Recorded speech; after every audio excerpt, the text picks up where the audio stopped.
Hey everyone, how are you? It is Sunday night with PM. Good to see you. How are you? I hope my microphone is working tonight.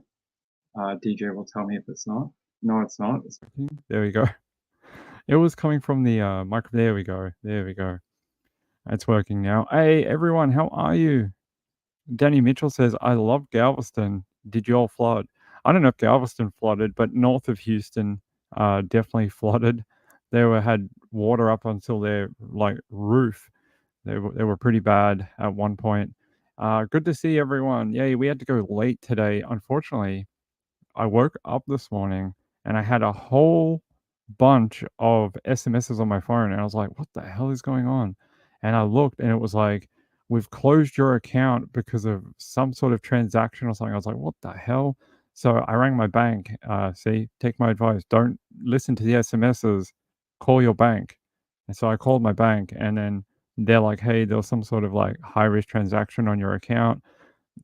We advise you to like close the account and then open up a new card or whatever." And I was like, "Yeah, that's fine, but it means it's I don't have a card for like a week." So what a pain in the butt that is. I have no idea where the transaction came from. I haven't done anything on my card in like since last week. I have no idea. So very odd and a stressful morning, making sure that I wasn't hacked or something, or I was checking around my accounts and stuff. It's Mrs. Ping's fault? No, it's not her fault. It's not her fault. It was my account, my fault. It's my account, not her. She wasn't buying anything online. It's okay. Shad, hey, how are you? All right, hey, let's get ready and get going. While I was getting ready for the show, I have two stories that I want to get started off. One is Savannah and her son Kaden. There's more information on this, and I want to show it to you. The second one is the Aussie surfers, and the third one is: have you guys seen this story in the news about Russian cannibals that they were like taking people and like chopping them up? Anyway, we're going to talk about it. Give me a second. Let's get ready. Let me get set up and get going for you all. Yep, this one. There we go. By the way, people have been sending me stuff all day. I appreciate it. Everyone's been sending me updates on the Aussies that were killed in Mexico, and uh, Angela sent me one on the fatally shot radicalized teen in Australia. We can talk about that a bit later too. And I think it was DJ who sent me the one about Savannah and Kaden. But thanks, buddy. I appreciate it. Let me get my microphone on. What the hell happened to my camera? I'm only half a person. Why am I only half a person today? I have no idea why. I'll fix it soon. Hold on, guys. I'll fix it. I'll fix it when we get there. DJ, how are you, buddy? Gambler's here. Sean, Angela, Jenny, good to see you. Kathy's also here. Bees are life. Bees are life. Diane Marie. Who else do we have? Danny Mitchell, Mr. Dan Yee, with an E on the end. He is a chat celebrity, goes to many virtual galas, eats out with other chat celebrities. Hey, Kelly, how are you? Who else do we have here that I can say hello to? Marjorie's here. Hey, Marjorie.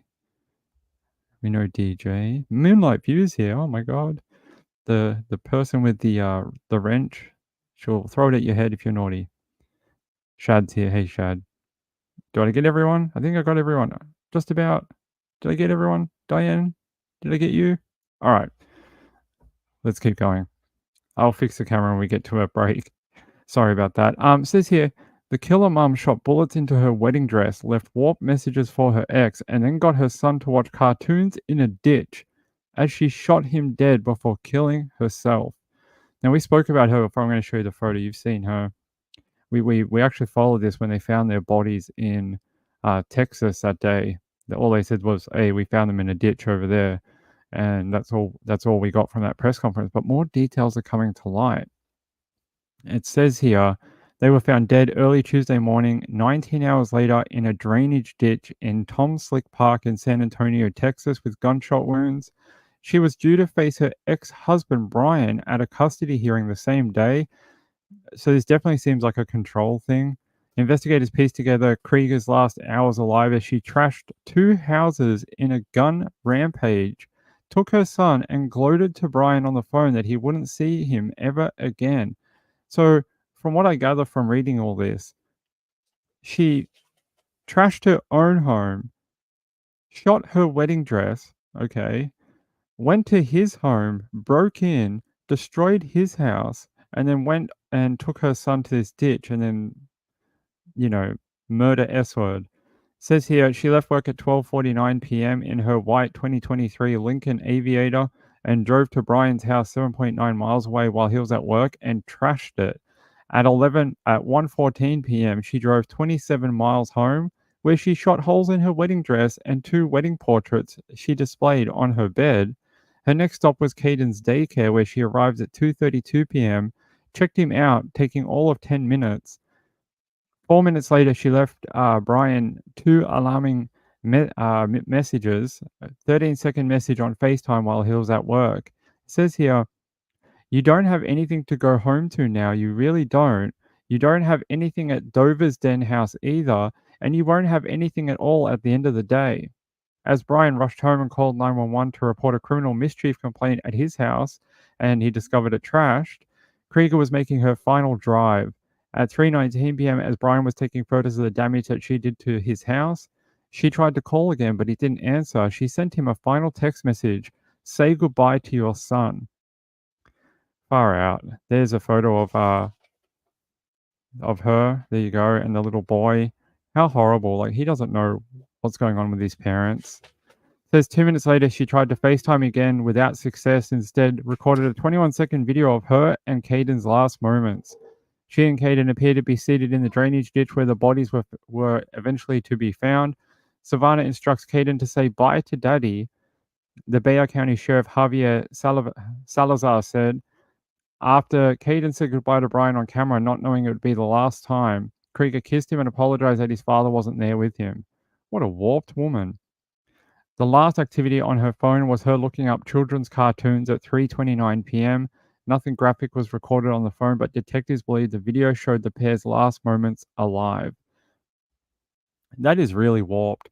To tell the child just before you kill him that it's all your daddy's fault, that he's not here with you in death, is freaking warped. It really is. It says here, as the hours ticked by, family grew concerned when they could not contact her. All calls went to voicemail and location services on her phone were turned off. The Bexar County sheriffs were called to the house for a welfare check about 6 p.m., but were unable to get inside the home. And this was actually the press conference we watched like 2 months ago, a month ago. There was some concerns regarding Savannah Kreider, who resides at that residence with her young son, Kaden Krieger. My apologies. When we initially arrived, there was no vehicle there on scene, and deputies were not able to make entry to the residence. So later in the evening, we were able to make contact with a family member that eventually was able to get us into the residence with consent, and we were able to get in and found some things. I won't go too much into detail on what was found, but they did find some things that led us to believe there was certainly cause for concern for the child, and as well as for Savannah. Throughout the night, we were searching the area. We were able to get some phone pings out in this area here. During the night, we were able to find her vehicle, Savannah's vehicle, out here at the park, and that vehicle was recovered. But utilizing SAPD Eagle and Park Police, we were not able to find them last night in the park. The plan was to wait till daybreak and then resume the search out here. This morning, a Park Police officer was out here accompanied by our SCORE deputies, and a Park Police officer was able to find 2 bodies in the ditch back there off the backside of the park. At this point, we're not even clear that it's park property, but there's a drainage easement that runs behind the park, and that's where we were able to find 2 bodies. At this point, we are operating on the premise that it is Savannah and the child that we have found. It appears that there's some evidence that there may have been some gunshots fired.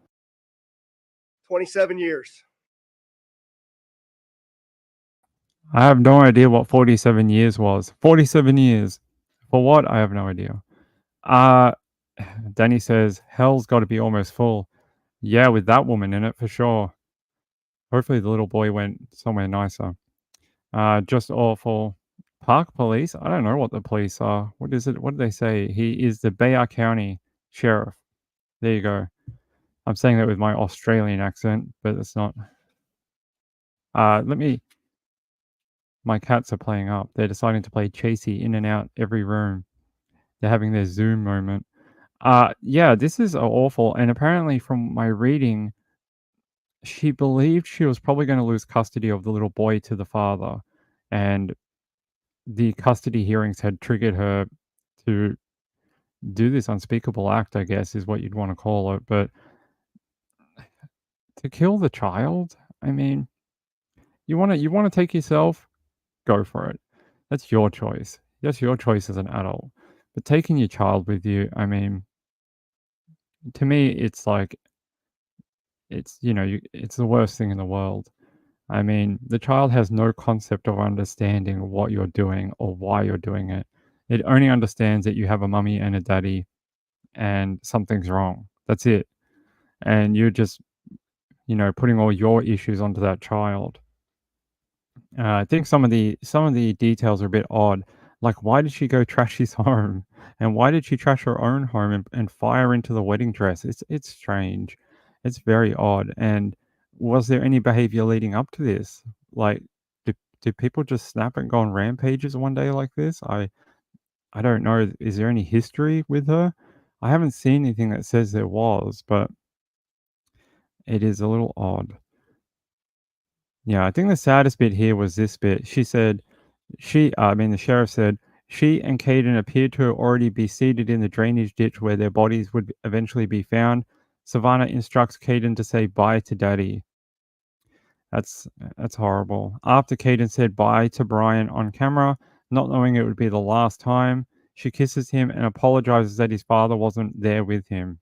I think that's just if that's your last thoughts on this earth, you have larger problems than a child custody hearing. I swear to God, you have way higher issues than that. So yeah, this was the original Amber Alert that we had. They were looking for them at the time.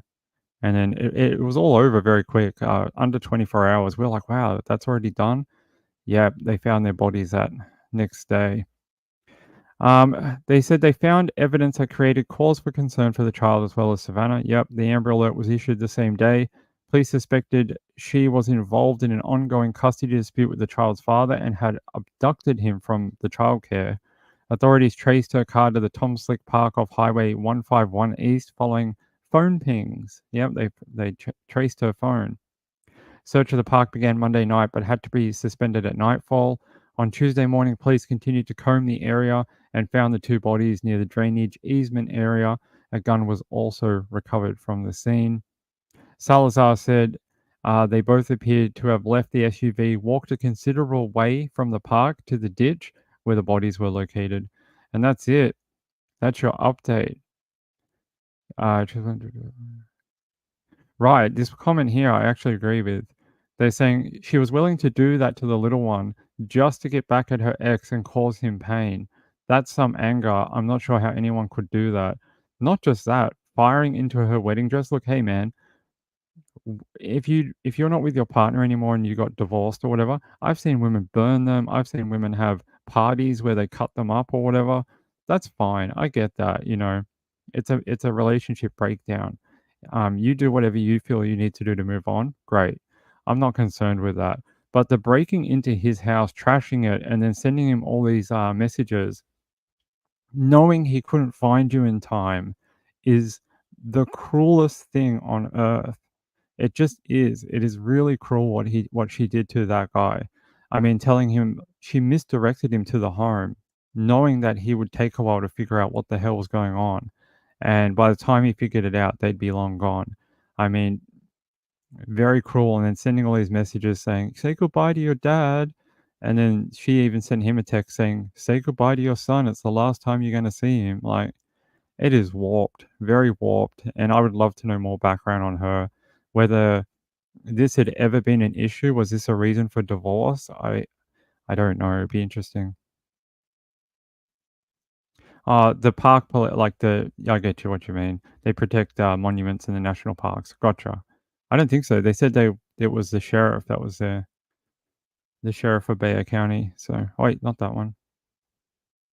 The Thoris says, I have so much going on in my life. It is horrible. Oh, that's all right. No, not yet. When we get to 1,000 people, we can open up more ways for you guys to help. Until then, we're not able to, unfortunately. I applied for a credit card through Ko-Fi, like a thing that could take credit cards, and I still haven't heard back. It's been like 2 months, 8 weeks or something, and they still haven't got back to me whether we're ever going to get it. Are we ever going to get approved? I have no idea. But hey, we're only about 100 and something people away from 1,000.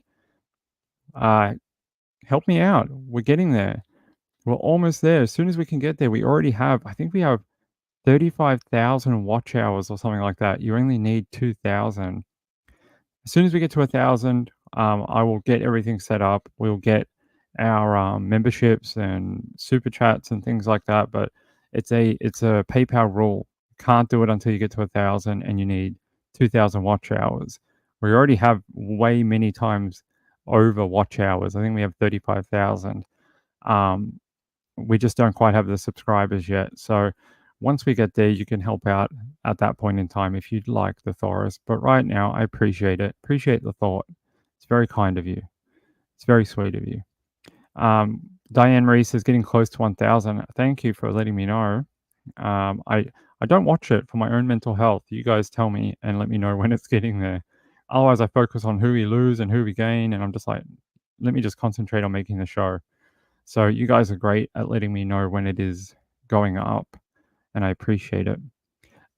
Yeah, this is a horrible story. I never want to see stuff like this. And most of the time, look, let's be honest, it's mostly men we see in this position. We see men who snap in the custody system because traditionally men are not given the same considerations in the custody battle. Okay, it just is a thing. It is changing. It's starting to get better now, but traditionally, the mother got a lot more leadway than the father did. It is getting better now, though. But it is interesting to see a woman be on the opposite end of this, but it's still horrible. It's still a child that's not going to be here anymore, no matter who does it. But yeah, there's your update. Thank you, DJ, for bringing that to us. It was very interesting to find out more about the background, what happened before they got to that park. I had no idea she went to his home and trashed it. That is bizarre. Says she was due in to face her ex-husband, Brian, at a custody hearing the same day. I'm just trying to see if there's anything we missed. No. I think we got it all. But yeah, the wedding portraits and the wedding dress is a very interesting point. All right. Let's talk about the Aussies. I want to show you something. Apparently his girlfriend has spoken out. I'm going to try grab it. Where is it? His girlfriend is starting to say a few things about the love of her life. And that is very sad. See here, heartbroken lover of Aussie murdered in Mexico breaks her silence with gut-wrenching message as police confirm family's worst fears. So now it has been confirmed that the bodies are of the three men, Callum and Jake Robinson, and their American mate, Jack Carter Road, and were last seen on April 27th in the Mexican province of Baja, California. Says here, Baja prosecutors released grisly details of the killing and officially confirmed the identification of the bodies on Monday morning. They said the Robinson brothers had flown to Mexico to view. Right, the brothers' family has now made it to Mexico, so they did actually still get on that plane. They have been there to help officially identify the remains. That would be the hardest day of their life. I don't know how they do it. To have to see them in that condition in a forensic lab, I don't know how you do it. I think it would. Yeah, I think it would break you. You'd have to be a very strong person. In the wake of the tragedy, Callum's girlfriend Emily Horwath shared a heartfelt tribute on social media. She said, "You are one of one. I will love you forever," and that's her there, with him there. Very pretty girl. There's a photo she released on social media of them. And there's a message. I don't know why I can't show you the whole thing. There we go. There's the message he put on social. How sad. They look like a great couple, right? She said, I'd give anything for one more koala hug. That is true. I think we'd do anything to be with our loved ones one more time, right? She also posted an Instagram story which said, my heart is shattered into a million pieces. I don't have any words right now. The US-based couple had traveled from their home in San Diego to Australia over Christmas and New Year's and had shared photographs from Melbourne and Perth. Police said they found 3 abandoned tents south of Ensenada where they were splattered with blood. How awful. The 3 men were about 90 minutes drive south of the border when they disappeared just a few days into their trip. And apparently their families raised the alarm. The brother's mother issued a desperate plea on social media after the group failed to turn up at their Airbnb that they had booked in Rosarito. Mexican authorities also found shell casings at the campsite where the 3 men were last seen, with further investigations leading them to the well about 2 kilometers away from that point. 3 bodies, as well as a 4th body believed to be a local rancher, were discovered on Saturday in the clifftop well overlooking the ocean. Yeah, I showed you some photos of that location yesterday. Bizarre location. Like, here's the people they have arrested in regards to this murder. They had a bunch of methamphetamine and other drugs on them when they were arrested, and here's the 2 men. Apparently, we don't know which one is which. They were saying they just have names. They don't know actually which one is tied to which guy. They just said these are the 2 dudes. Do we have any of the photos from yesterday? Hold on, my friends.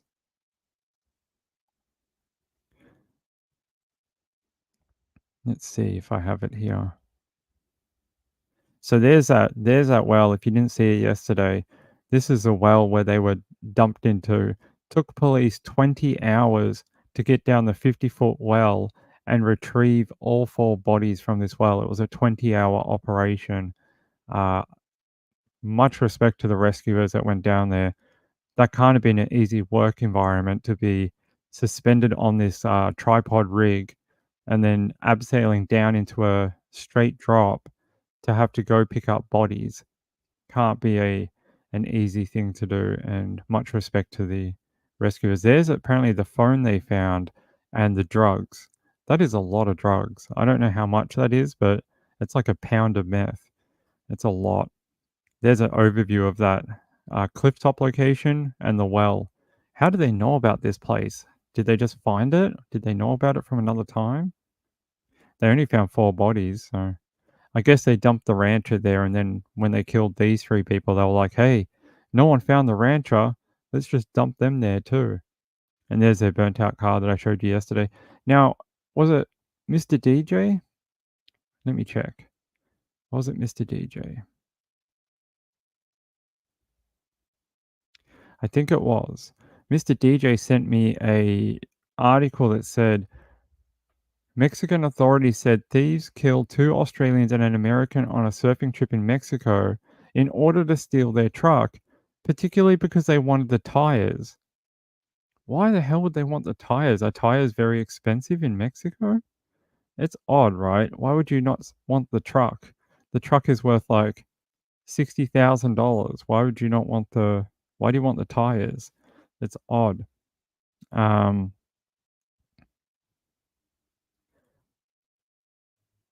Says here, prosecutors released grisly details of the slayings and confirmed the identities of the 3 bodies on Sunday. Family members viewed the bodies to help police identify the remains. The corpses were decomposing after thieves dumped them into a remote 50-foot deep well. The well also contained a 4th cadaver that had been there much longer. The probability that it's them is very high, noting the corpses still appeared to be identifiable by sight. So apparently they were not too far degraded. I want to read about these tires, though.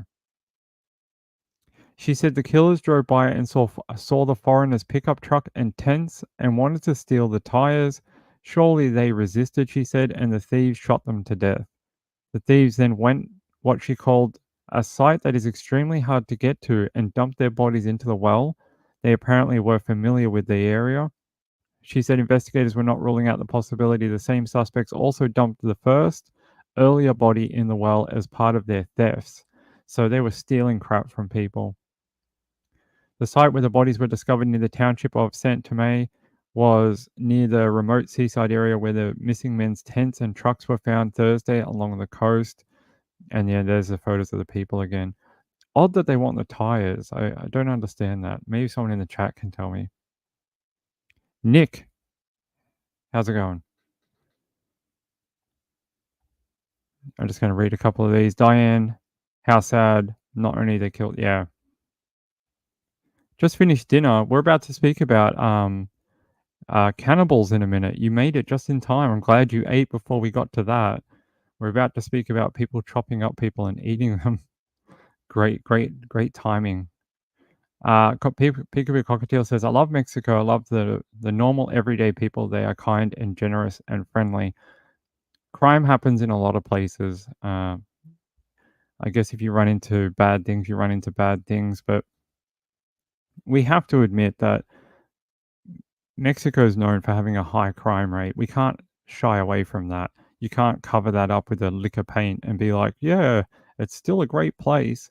They have one of the highest homicide rates in the world. So it's not something we can just paint over. It's something we have to deal with, unfortunately. Yes, let's see who else is here. Lindy, good to see you, Lindy. Andrew says, happy to have you. I don't know what they're talking about. Peekaboo Cockatiel, how are you? I'm just trying to see if there's anything else before we move on. All right, we're done.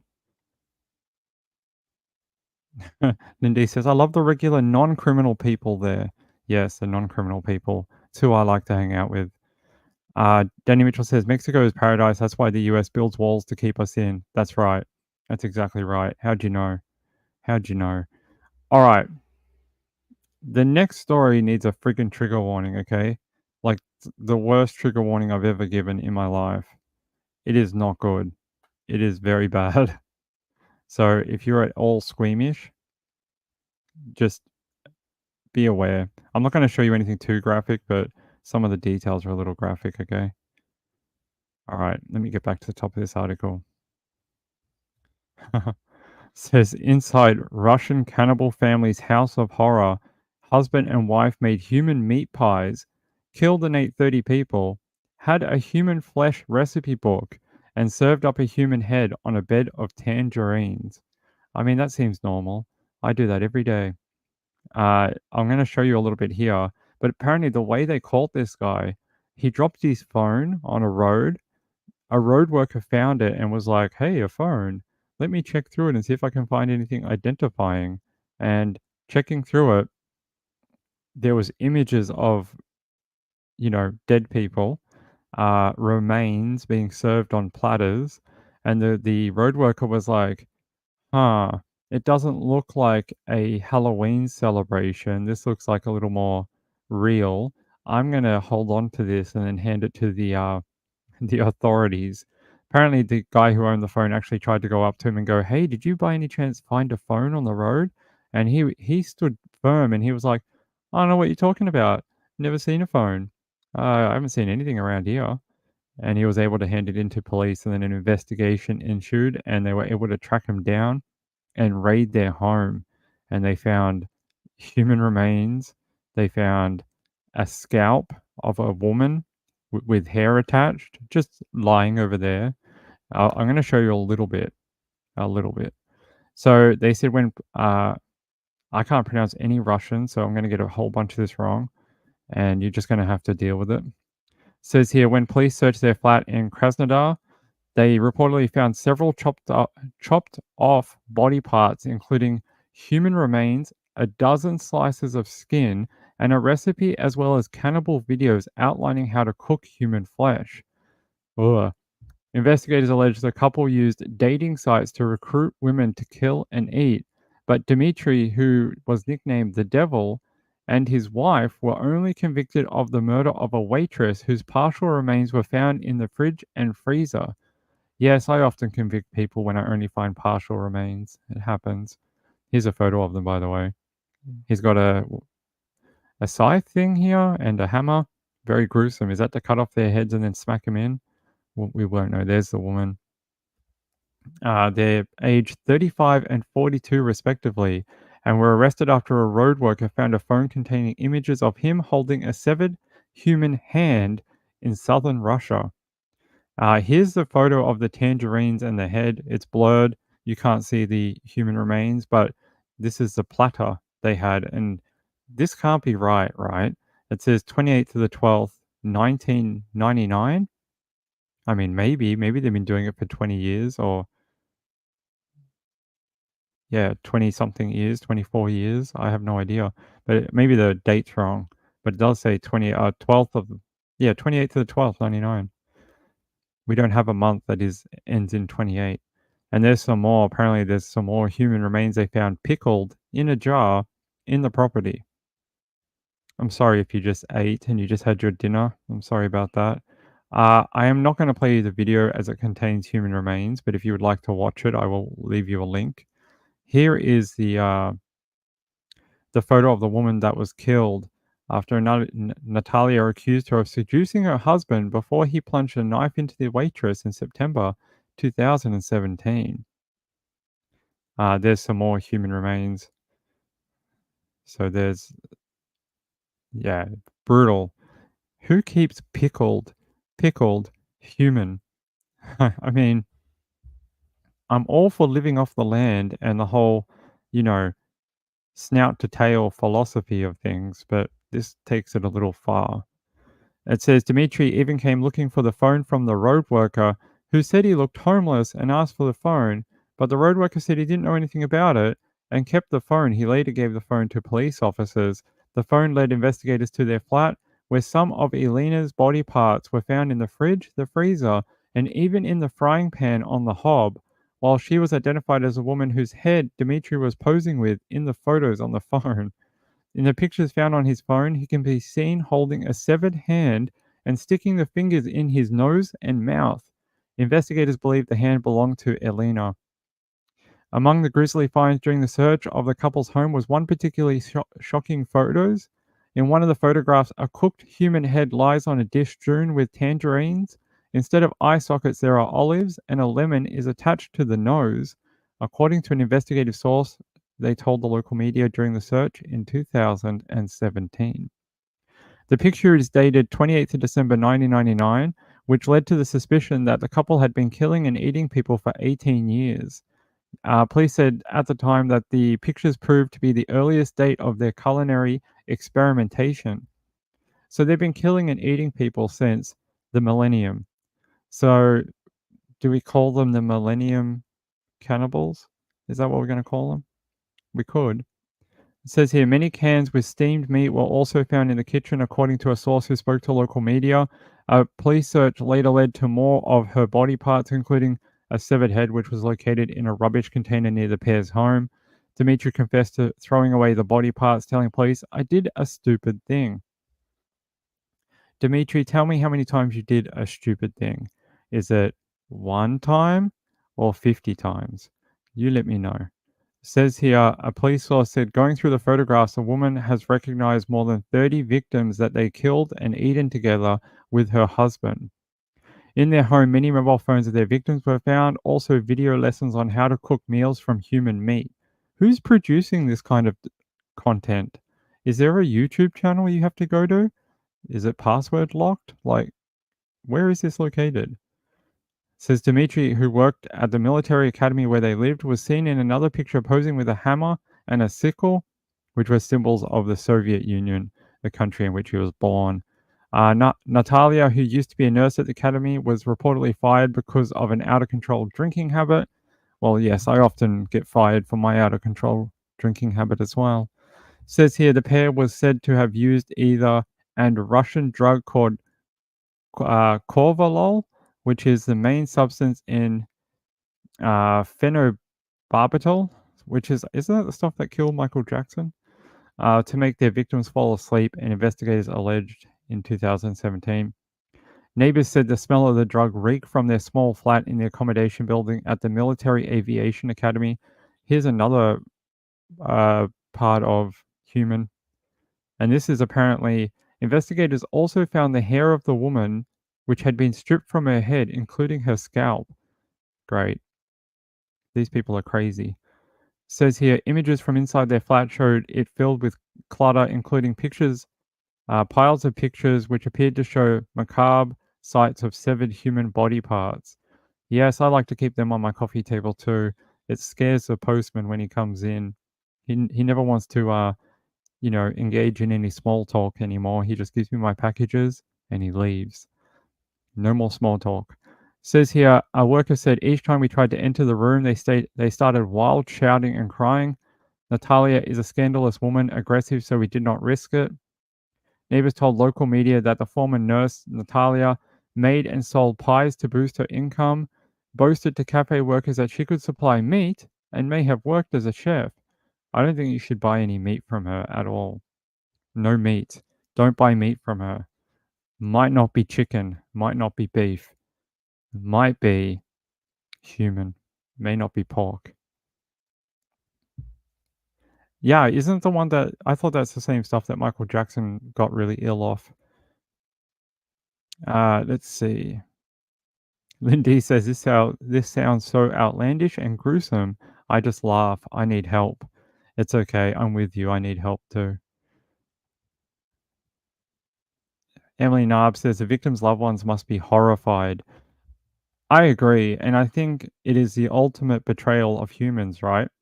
To eat another human, it is that final taboo to butcher and eat a fellow human, because it's not like an animal.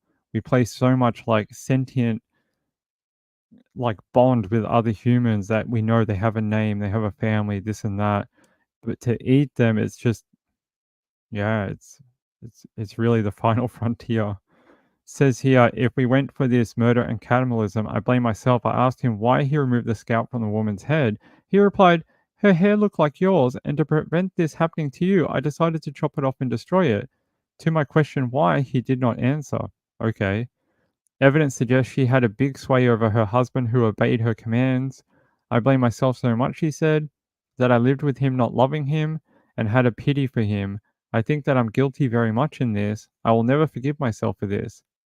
You could have had more pity if you stopped before you ate and killed people and pickled them. We may have had something for you, but right now we have no pity for you. Zero. They said the criminal lawyer claimed the murder and slicing up the waitress' body was carried out by a skilled butcher who had previous experience, indicating this wasn't his first murder. Yes, I would suggest that he's done this before. She also highlighted that in her first testimony, Natalia said her husband put the body parts in the bedroom, cut the skin off the skull, severed the ears and lips with his teeth, and ate them. While Natalia had admitted to being a cannibal during the interrogation, she later retracted that statement. I often like to retract to people that I'm a cannibal too. From our own sources in law enforcement, we were told the most shocking details of the crime: the frying pan with the cooked meat found in the couple's kitchen turned out to contain human meat. They insisted there's no grounds to speak about mass murders. Okay. Police officers who leaked photographs and other information about this suspect cannibalism case will be punished. Why?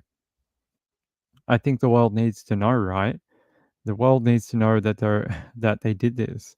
Says they asked how Dimitri knew how to expertly cut off the head and gouge out the heart while dismembering other body parts if he was a novice killer, as law enforcement had claimed.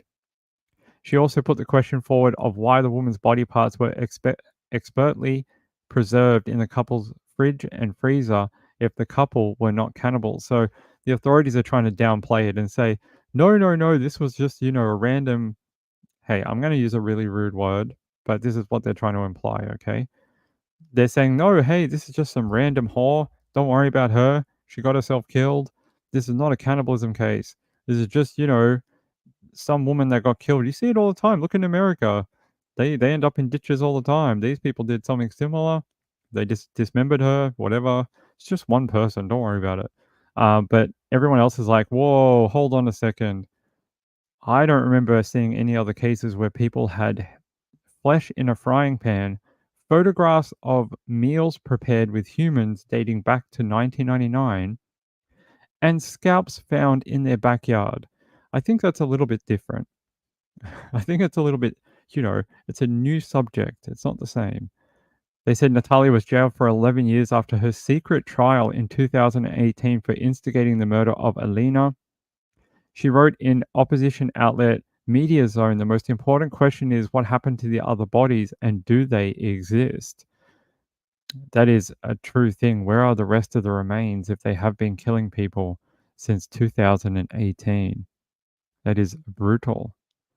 I still find it very creepy that apparently she told people she made and sold pies to boost her income and that she could supply meat and may have worked as a chef. That is, how many people in the local area have eaten human without knowing?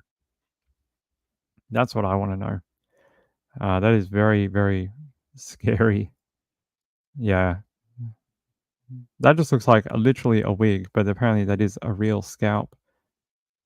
And more remains. All right. If I show too many remains, we're going to get 18 plus on this platform. So no more remains.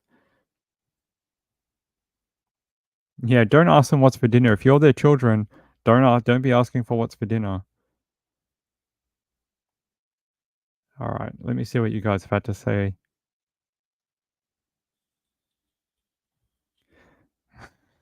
Andrew says, "Oh no, I can't." Burnt Popcorn says, "I don't eat anything that has a mother." James says, "I'm not buying meat from anyone. Don't buy meat in Russia from these two at least, or anyone offering you any sort of street meat. No street meat, okay?" That's right. Put her in a cell with Lori Vallow. I think that might be a bad combination. Lori Vallow's no. That's no. You want to end up with someone who has that like folie à deux or whatever, that delusion of a pair. You might do that. You end up with like the worst people on earth.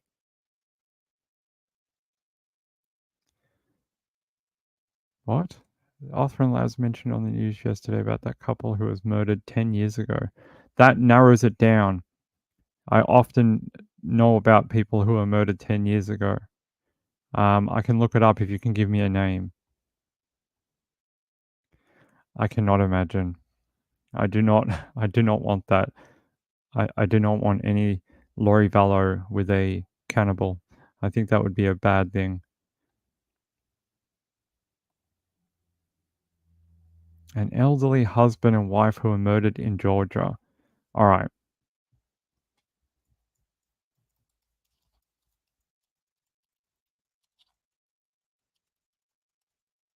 Let's have a look. 2 days ago. Cell phone data, blah, blah, blah. Maybe? Let's have a look. Oh, this one. Okay. Tonight, there is new movement in one of the most brutal unsolved killings in Georgia. Tomorrow will mark 10 years since Russell and Shirley Dermond, both in their late 80s, were killed. Authorities say Russell was decapitated while Shirley's body was tied to cinder blocks later found in Lake Oconee in Putnam County. It's a cold case now heating up with a possible break involving DNA. Tonight, 11 Alive's Cody Alcorn spoke with the Putnam County Sheriff and the FBI agent who's been working the Dermond case about how this new evidence could lead investigators straight to the killers. Thursday, May 1st, 2014. The last time 88-year-old Russell Dermond was seen alive, captured on camera inside a local Publix. The last day he and his wife, 87-year-old Shirley Dermond, were ever heard from again. Putnam County 911. Yes, I have an emergency. Okay, I think I have somebody dead. On May 6th, Russell's decapitated body was found in the couple's garage. Shirley missing. Special Agent Andy Smith with the FBI. I have never seen a case like this in my time as an FBI agent. 10 days after Russell's headless body was found, fishermen found Shirley's body miles away from their lakefront home. The body was weighted, and obviously it was not intended for her to be found. A mistake by the killers. I do believe it was more than one person was involved. Likely people the Dermonds knew. The lack of evidence of theft makes it seem more of a personal crime. Who may soon be identified through advancements in technology. Whether it's the DNA evidence that we're evaluating or cellular data that we're evaluating. S.A. Smith makes it clear. We never stop trying to find who committed this murder. The most promising lead in nearly a decade. DNA found on Russell's shirt. A private lab confirms does not belong to the Dermans, which Putnam County Sheriff Howard Sills just learned about last week. It's probably going to be whoever perpetrated these murders, or at least somebody who was a party to the crime. A crime with many unanswered questions only investigators and the Dermans' killers can answer. We're not ready to put out all the details that we have about what happened that night. But a decade later, they're ready to put the killers on notice. We do have leads that we are looking for you, and that we're not going to stop until we get you. S.A. Smith says between the DNA evidence and the cell phone data being evaluated, technology is going to solve this case. Now, as for the DNA, he says there is still more testing to be done before they can enter that into a national database, and also confirms they have evidence being examined at their labs in Quantico. There is a $25,000 reward being offered in this case.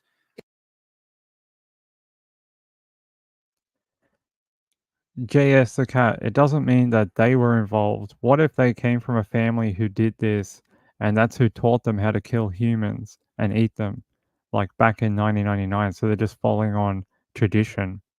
Maybe that's what happened. This is very interesting case. Yes, Moonlight View says go Othram.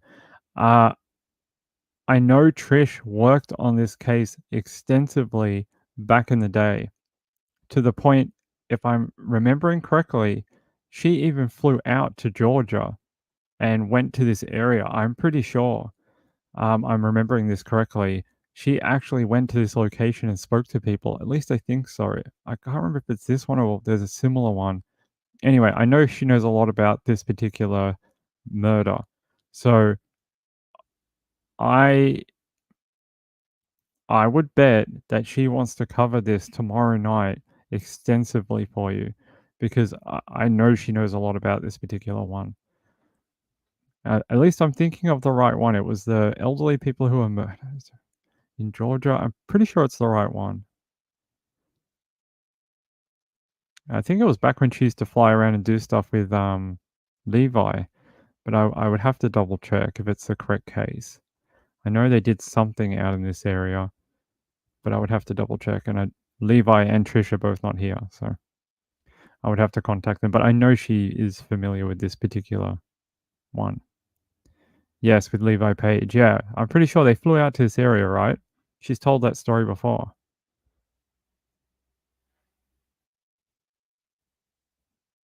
The only thing the DNA can't say is if the person is overweight, so they can throw off a sketch. Maybe. Smells of inheritance? Didn't they say there was a...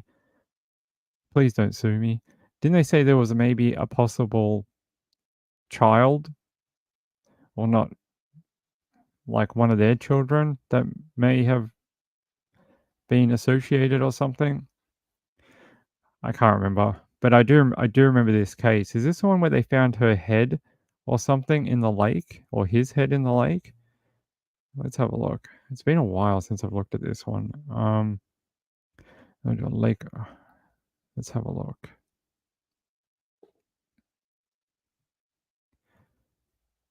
Okay, they're not. Yeah, that's right. Russell was decapitated.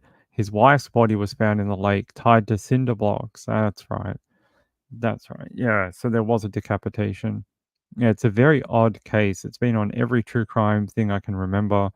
It's been done a million times. Glad they're finally getting somewhere new with it. They found her in the lake, yeah. Trish will probably be out there to do this tomorrow night. I'm sure she wants to do it. So I'll leave it for her. I know she'll be very interested. By the way, if you are in Texas, Oklahoma, Kansas, or Nebraska, Missouri, other other states that I can't name because my US crap is not as very good.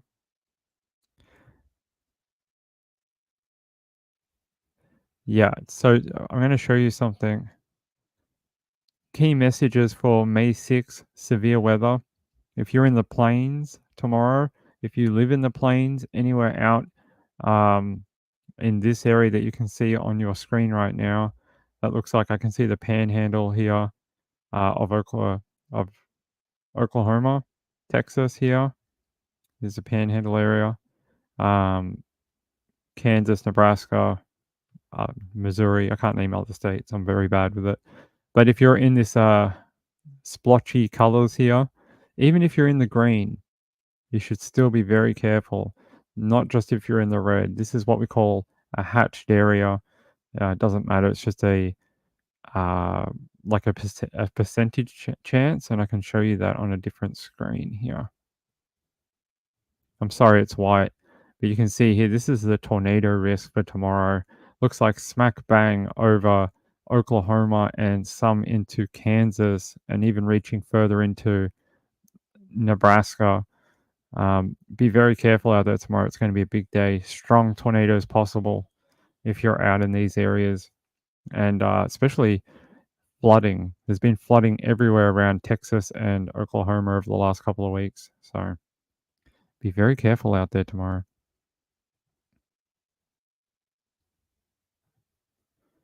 Yep, you guys have got a lot of rain up north too in Sydney. All right, let me get out of this now and get you to another story for tonight. No, that's not the one I want. All right, I'm going to have to pull it from the email. Hold on, everyone. Hold on, please. Yeah, so I want to show you this out of Australia, and then I'm going to show you a video of it. It says, Australian police fatally shoot radicalized teen after car park stabbing. Yep. He was stabbed at a place called Bunnings, which is sort of like, I don't know, what's your big box shop that sells homewares like in America? I can't remember. Whatever your big shop that sells garden crap and home repairs. It says here, a 16-year-old boy armed with a knife was shot dead by police after he stabbed a man in Australia's west coast city of Perth. The incident occurred in a car park of a hardware store in suburban Wilton on Saturday night. The teenager attacked the man and then rushed at police officers before he was shot. Western Australian Premier Roger Cook told reporters on Sunday, there are indications he had been radicalized online. Very odd with everything happening recently with the stabbings and this and that. Very strange. And I'm going to show you a report from Channel 7. Here, it's a few minutes here. A man had been stabbed, and amid a blaze of flashing blue lighting the darkness of a Bunnings car park, police surround their suspect. An unfolding tragedy, says WA's Police Commissioner, for 3 officers and for a boy they felt compelled to kill. Every indication is there is no threat to the community from any further players in this. There was a specific threat just prior, though, a call to 000. That male indicated that he was going to commit acts of violence. In the following minutes, another emergency call that a male with a knife was running around the car park. Then another 000 call, another and another. Frantic members of the Muslim community warning police an unhinged, radicalised 16-year-old had indicated to them he was an imminent threat. 2 officers drew their tasers and one of the officers drew his firearm. They challenged the male to put down the knife. He rushed one of the officers who was holding the taser, and the taser was deployed. A second taser was also deployed. And the male continued to advance on the third officer, who fired a single shot and fatally wounded the male. Witnesses back up the Commissioner's account of body cam pictures. A standoff with police, 2 tasers was shot at the person, and then the gunshot was fired. But right now, what happened is eclipsed by why. There are indications he had been radicalised online. It appears that he acted solely and alone. The boy was Caucasian, had converted to Islam, was known to police since the age of 13, and just up the road from where he was shot dead, had been attending a school designed to de-radicalise troubled teens, neo-Nazis too. We not only condemn this in the harshest terms possible, but we would also like to mention that Islam has nothing to do with any acts of violence that are committed in its name. WA's Premier hosted an interfaith meeting this afternoon to promote exactly that, unity. In the wake of the alleged terror attack on a Western Sydney bishop, Islamic leaders said police were targeting Muslims unfairly when police accused the attackers' associates of planning acts of terror. Last night, it meets the criteria, or at least the definition. That's something that we can work towards as we find out more information from the motivations behind this. The police. I'll pause it for a second. What the hell is happening out here? Bulbadash. I don't know what's going on out here. I don't know what's going on around the world. Thor says, I have to go. But please, all of you here, I want to know how much you have done for me and how much that means to me. Bye, my friend. Keep well, okay? I hope your health is getting better. I really do. Yeah, I don't.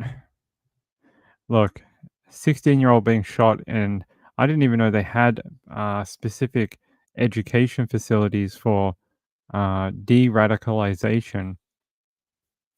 Never heard of such a place. Is there? They said it on the article, in the video there is. I've never heard of it, but maybe, I guess. If they say it is. Hold on, let's have a look.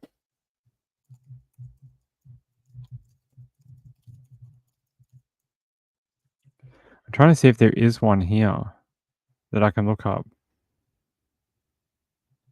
University of Western Australia? No.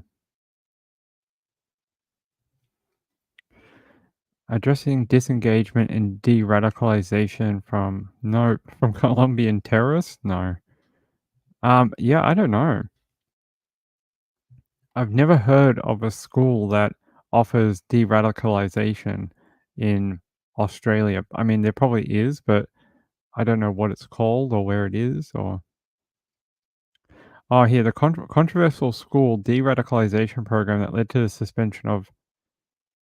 So they offer it at places like Punch Bowl Boys High School. That's in Sydney. I know because we used to play against them in the football. That's from Punch Bowl though. I don't know. Maybe they offer it in high-risk areas that have people who may fall into that type of thing.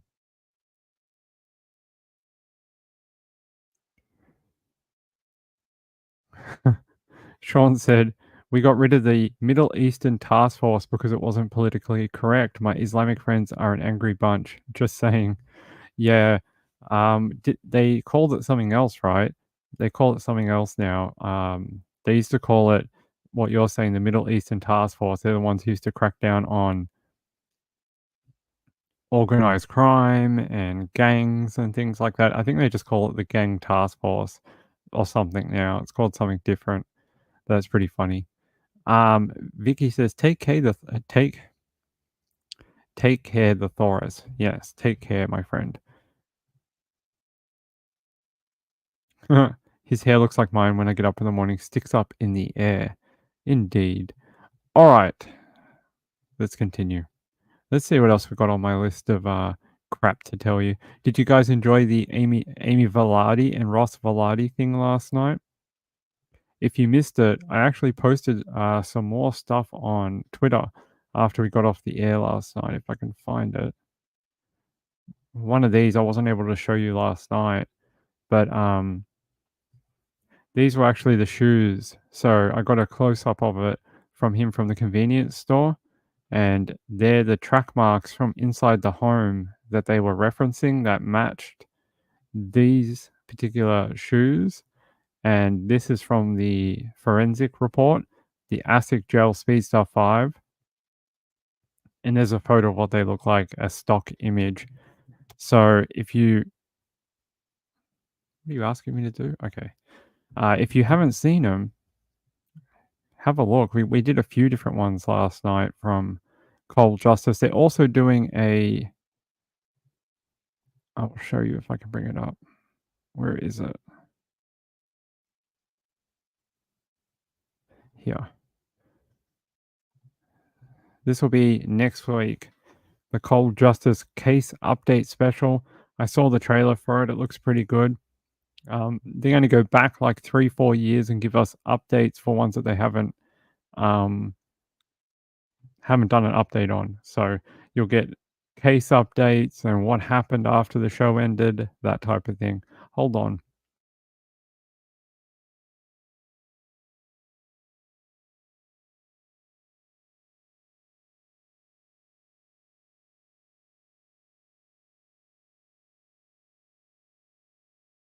All right, there we go. Sorry, I didn't want you guys to hear me coughing. I still got a bit of allergies, unfortunately. All right, I want to show you something that my friend Kelly sent me, and it caused me and Insightful One to go, what the hell? And I'm going to show it to you because I've never heard of anything like this. All right. Thanks, Kelly, for sending this in, by the way. Man hands nailed to fence in sinister attack. What? A man has been left with potentially life-changing injuries after both his hands were nailed to a fence in an attack. The PSNI has described... The PSNI? It almost spells penis. Why didn't they just spell it penis and everyone could laugh? It says here, the PSNI has described the incident in Bushmills in the early hours of the morning as sinister and brutal. Police received a report shortly after midnight that a man aged in his 20s had been found with his hands nailed to a fence with one nail through each hand. The man also had injuries to his nose. He was taken to hospital where his condition was described as not life-threatening. Man, the jokes just write themselves. The victim is believed to be from Carrickfergus in Co-Antrim. I'm probably pronouncing that wrong. I'm sorry, my friends. It is understood he was visiting a friend. Not a very good friend. I don't know how many friends nail you to a fence and then break your nose. That is very odd. Police say the assault has the hallmarks of a paramilitary-style attack, and one line of inquiry is that loyalist paramilitaries may have been responsible. Yes, they like to nail people to things. That's their trademark, I think. I don't know. It says here, police who attended the incident said 2 vans parked in the public car park had been set on fire. One of the vehicles belonged to the man who had been assaulted. Firefighters attended to extinguish the fires, and both vans sustained extensive damage. Officers said graffiti found on a nearby gable wall of public toilet building was being linked to the assault and arson. The graffiti, which threatened the victim, has been painted over now. In a statement, the PSNI said this was a sinister attack which left this man with potentially life-changing injuries. Yeah, very life-changing. He has to carry a fence around with him for the rest of his life. Can you imagine what a challenging life that must be? Getting through onto a bus, getting through doorways. It's going to be terrible. He's going to have he'll get laughed at school, at his workplace. I'll start calling him Fancy, all sorts of things. This happened in a residential area with a number of holiday lets, which would be busy during the bank holiday weekend. And we are asking anyone who noticed any fences, who noticed anything unusual, or may have dashcam footage to contact us urgently on 101 or confidently to Crime Stoppers. They said it's deeply concerning. Yes, having yourself nailed to a fence. It's not the definition of getting nailed that I've ever heard of. Let's watch the video. A man has been left with potentially life-changing injuries after both his hands were nailed to a fence in an attack in County Antrim. The PSNI has described the incident in Bushmills in the early hours of this morning as sinister and brutal. Police received a report shortly after midnight that a man had been nailed to a fence with a nail through each hand. Fire crews had to cut him free. 2 vans, one belonging to the man who was attacked, were set on fire. More than 20 camper vans were in the car park in the centre of Bushmills village when the assault took place. It's a popular stopping point for tourists visiting the North Coast. I spoke to people in a number of the camper vans who described what happened but didn't want to appear on camera. They said they heard loud voices and what appeared to be an argument shortly before midnight. A short time later, they heard a loud bang as one of the fuel tanks of one of the vehicles exploded. One of them then went outside and heard someone shouting for help. At that point, they looked over and saw the victim nailed to the fence. One of the camper van owners called the police, while another, a trained nurse, gave the victim medical assistance. Another grabbed a small fire extinguisher from his vehicle and tried to tackle the blaze until fire crews arrived. A local councillor said there was shock at the savagery of the incident. It has shocked the local community. It's just the nature of the actual brutal assault that took place last night. It's deeply concerning. Police say the assault has all the hallmarks of a paramilitary-style attack, and one line of inquiry is that Lourdes paramilitaries may have been responsible. I just want to say that I absolutely condemn what's happened overnight. Terrible incident, really, really shocking. You know, levels of almost ultra-violence witnessed here. No place for this within our society. Police have appealed to anyone with information about the attack or who may have dashcam footage to contact them urgently. Vincent Kearney, RT News, County Antrim.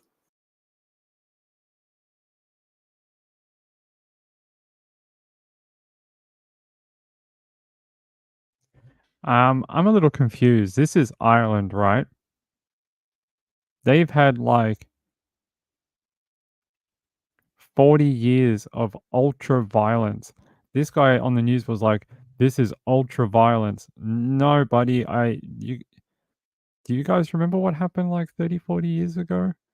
Do you guys remember all the bombings and people being blown up and crap like that? Remember in the Guardia and stuff like that? I mean, I wouldn't call this ultra violent. I'd say this sounds like, you know, it's violent, but not what I mean, I've heard some pretty bad stories from over there. I mean, yeah, I don't know. Hopefully he's all right. That's right. That's what you get. Hey, love is a 4-letter word. How are you, my friend? Thanks, James Avery. Good to see you, my friend. I wanted to show something. There was an image they showed in this video. Let's see if we can play it back. I'm going to mute it so you don't have to listen to it again. But look here. There it is.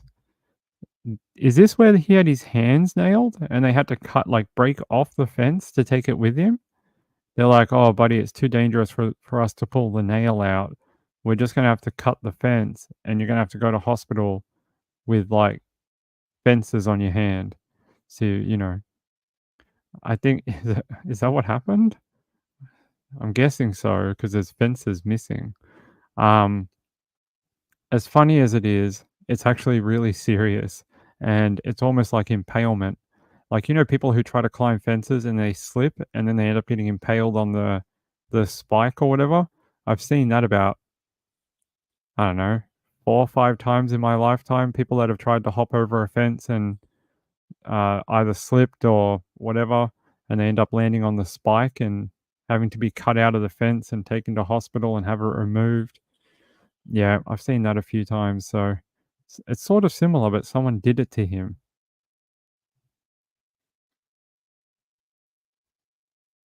Yeah, I mean, those people, Sean, like, I'm all for saving the planet. You know, I am a weather person. You guys know I show you weather all the time. I'm big into it. I know a lot about it. I know a lot about the different heat rising and, you know, temperatures changing and stuff. If there's anyone who understands it, it's me, right? We all agree? Great. Those people with stop oil and all that, I don't get it. All you're doing is pissing off people who they're just trying to get to work. They don't give a stuff what you're talking about. You're just annoying people that just need to get to work on time. Like, to me, the people who do this type of outlandish protests and stuff like that, it doesn't bring people to your cause. It pushes people away, and it doesn't make people sympathetic to what you're trying to protest about. Like, it's same with the people like the vegans who do all like the throwing the blood and the pig's heads and things like that. I get it's for the shock value, but you're actually pushing people away from being sympathetic to your plight and the agenda that you want to actually push. So, same with the people who glue all the tarmac and stop the roads and line the roads and things like that. You're pushing people away, and if you didn't do stuff like that and tried to be a bit more, I know you're trying to get on the news and you want to be in the media and stuff, but I just feel like it actually does their cause more harm than good, and it stops people from actually donating or being a part of them, or just saying, "Hey, I agree with you." All you're doing is making people angry, and I don't think it achieves the point that you want it to achieve. And it's a shame because I think some of the causes, some of them are good, some of them have decent points. Not all of them are correct, but some of them have things we could change for the better. But no one listens because all they see is they're crazy, and then they go, "Oh, don't worry about them; they're just mental," and no one wants to deal with it. So there you go. Is that lady, Vegan Booty or whatever from WA? What's her name? The girl who poses nude on OnlyFans in Australia. Can't remember her name, but she's always doing stuff like that. One lady got 2 months for museum vandalism recently. There's that girl. I can't remember what her name is. Here, I'll show you. Oh, Tash Peterson. Yeah, that's her. She's in every paper ever, forever. She's been banned from like a million places. If you guys don't know who that is, I will show you. I'm not going to play the video because it's just full of bad things. But she's one of these ones that does a lot of this type of extreme activism down here. And she's often in Melbourne where I live. She does things like throws blood or, I don't know what she does. She does other things too. There you go. There you go. She does stuff like this. You said it. Ryan Koberger is apparently a vegan. Okay, good for him. He can be vegan.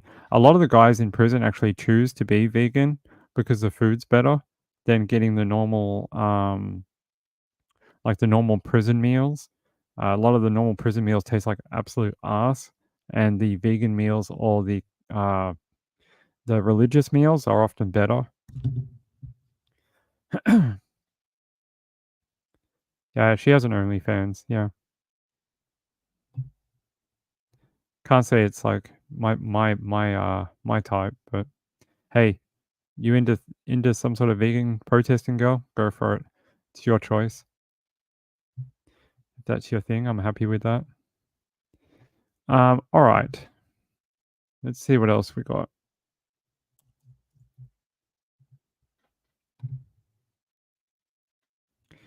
Oh, is this photo that everyone keeps talking about Sebastian? Let's have a look. Nick Perez on NC5. All right, I'm going to show you this. How do I get to it? Someone sent me this thing from Nick Barrett, who's been doing a pretty good job, I have to say, about Sebastian. But what is this? All right. Nick Perez from NC5 says, "What about this photo question? What do authorities say about this photo? Is it Sebastian Rogers? The 15-year-old disappeared from Hendersonville, Tennessee. More than 2 months ago, this photo was taken at a visitor center in the Blue Ridge Mountains of North Carolina last weekend. Since then, authorities have been trying to confirm who it is in the photo. They're trying to pull CCTV from the business to see if they can find the original. But people are saying, is this Sebastian Rogers? I don't know.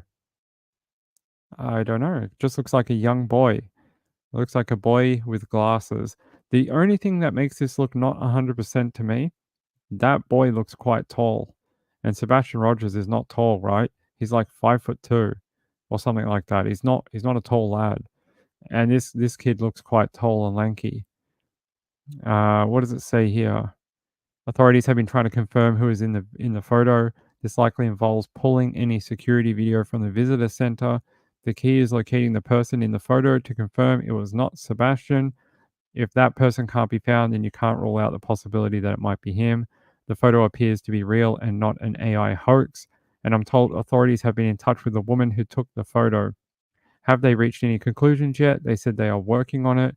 Vetting can take time to get the facts. The bottom line, the photo remains a potential lead until we hear otherwise. More to come. Continue to call in tips to 1-800-TBI-FIND. Hey, I don't know. Yeah, 5'5". Yeah, he's the average height of an average female, not a male. So he's actually quite short.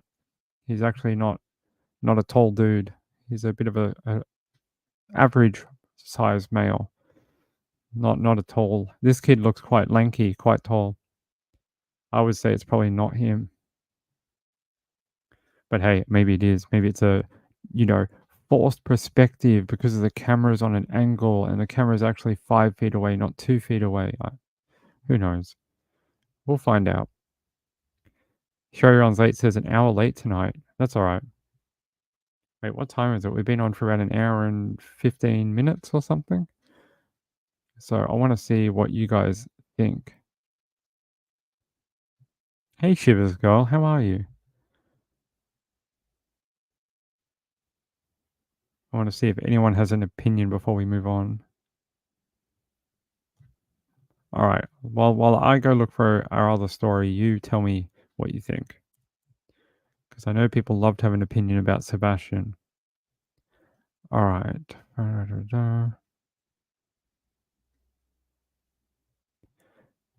Oh, actually, I want to look up the Amber Alert from yesterday. Remember we had an Amber Alert yesterday about a young baby? Is it on the Amber Alert still? Yep, still on the Amber Alert. Let's have a look. Elia Torres. Let's have a look. Police provide new update on missing 10-month-old girl. All right. I want to know an update. We need to show our community support. There's been a lot of tragic events, and a lot of people are damaged and are victims in this. The Clovis Police Department is pleading for your help to find a 10-month-old baby girl after her mom and another young woman were murdered. Good evening, and thanks for joining us. I'm Brittany Crittenden. Right now, several agencies from Clovis to the federal level are working to find 10-month-old Elea Maria Torres. We first brought you this story yesterday after we learned an Amber Alert had been issued for the child. Agencies hosted a news conference this afternoon providing new details about what led up to her abduction and how they're working to bring her home. We have teams of professionals working around the clock from all over the country here in Clovis, poring over every bit of data and using every resource at their disposal, trying to find Elea and her abductor. Multiple agencies are working to find 10-month-old baby girl Elea Maria Torres, abducted from Clovis. Her mother, 23-year-old Samantha Cisneros, and another woman, 23-year-old Taryn Allen, were found shot dead near a silver minivan in Ned Huck Park Friday afternoon. Elea's 5-year-old sister was also found with a head injury. She's now being treated at a Lubbock hospital. Clovis Deputy Chief Trevor Throne says they're hoping for a swift and full recovery for her sister, but the town is now in mourning. Their lives were tragically cut short, and our thoughts are with those who mourn their loss. No words can adequately express the pain and sorrow that this senseless act of violence has brought upon their families and our community. At a Sunday news conference, officials referred to Cisneros with the name Harley instead of Samantha. After retracing their steps through surveillance videos, family and witness statements, officials believe the group stopped to get food at Twin Cronies Drive-In early Friday afternoon. Later, they were seen at the Dollar Tree before going to the park about 5 miles north of Clovis. A witness who was walking in Ned Huck Park believed he had heard gunshots, but it was not reported immediately to law enforcement. Just after 4:30, 2 men found the victims lying in the park and called 911. When officers arrived, they found an infant car seat, stroller, and a baby bottle on scene. They immediately began searching for Elea. Throne says the New Mexico State Police has been instrumental in this investigation. They brought in a dive team and canine units to help search the ponds and surrounding areas where the incident took place. This extensive search has concluded at Ned Huck Park with no additional evidence being found. The park has been So I'll stop it there for a second. If you guys don't remember, we covered this last night. They found 2 women dead and a little girl had been shot. She was taken to hospital. The two adult women, or they're actually like young ladies, were killed, but the 5-year-old actually made it to hospital. Now they're looking for the 10-month-old Alea. I call it Elia, but it's Alea. They're looking for her and they have no idea. They said yesterday that might be a maroon car that was involved due to parts of a car they found there. But I'm just going to check the Amber Alert and see if that detail is still there. 2 deceased adult females and a 5-year-old juvenile with a gunshot wound.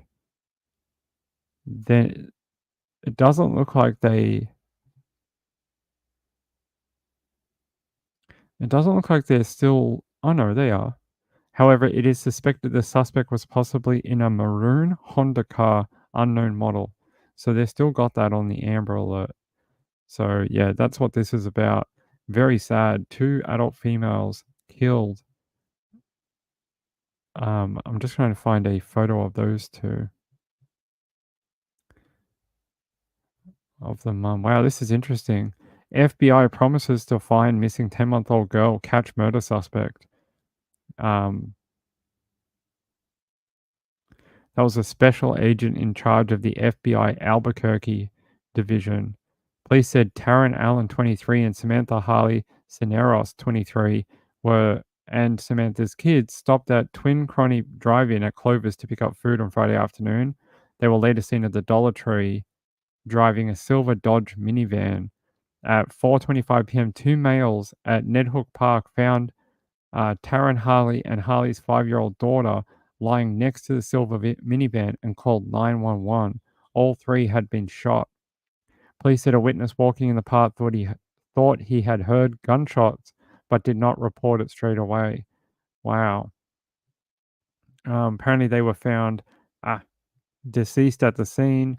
Harley's 5-year-old is recovering in a Lubbock hospital, so she survived. That's really good news. But she's lost her mum, unfortunately. That is not good news. Police said they found an infant car seat and an infant stroller and a small baby bottle at the scene, but Harley's 10-month-old daughter, Alea, is missing. They can't find her. They believe Alea was abducted by the murder suspect. We're very concerned about the safety and location of this child. Finding her and the subjects or subjects responsible for this heinous act is our top priority. All right, let's see what... This is a judge thing? It's the same press conference we just listened to. That's all right. We don't have to play it. All right. I was trying to look for photos of the 2 ladies. There's one. There's Harley Cineros with her daughter. And there's the girl that they're looking for. But that's not the photo I was looking for. All right, let's go back to our other video. Opened to the public. Investigators found a small part of a maroon Honda at the scene, but they say they can't be certain it's part of the incident. Albuquerque FBI Special Agent in Charge, Raul Bujanda, says they're tracking down every lead. We need your help to make sure we find this individual or individuals who are responsible for these horrific crimes. No detail, no tip, nothing is too small.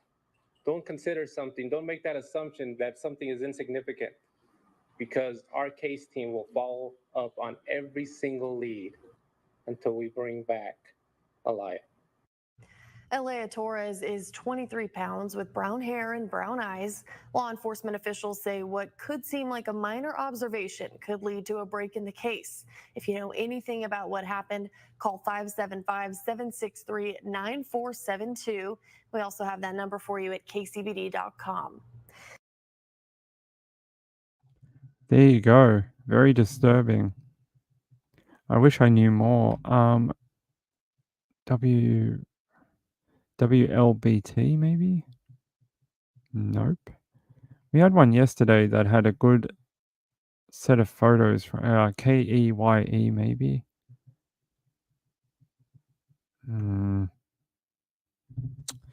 It's not the one I was looking for.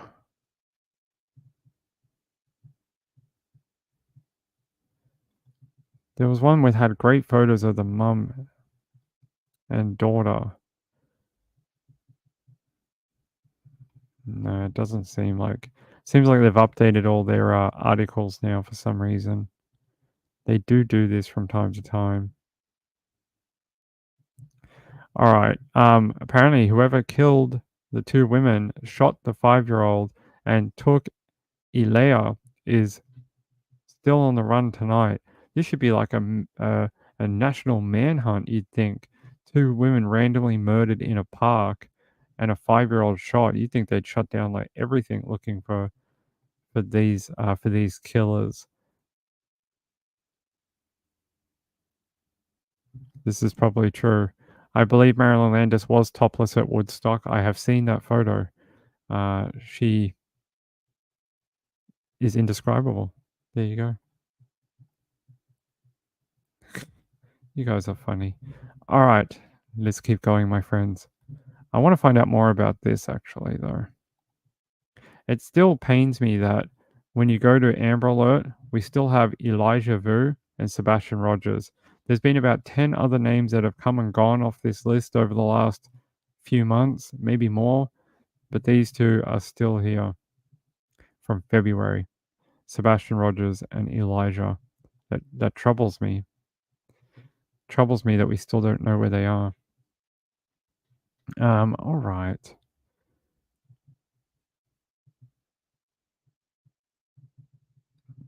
Let's have a look.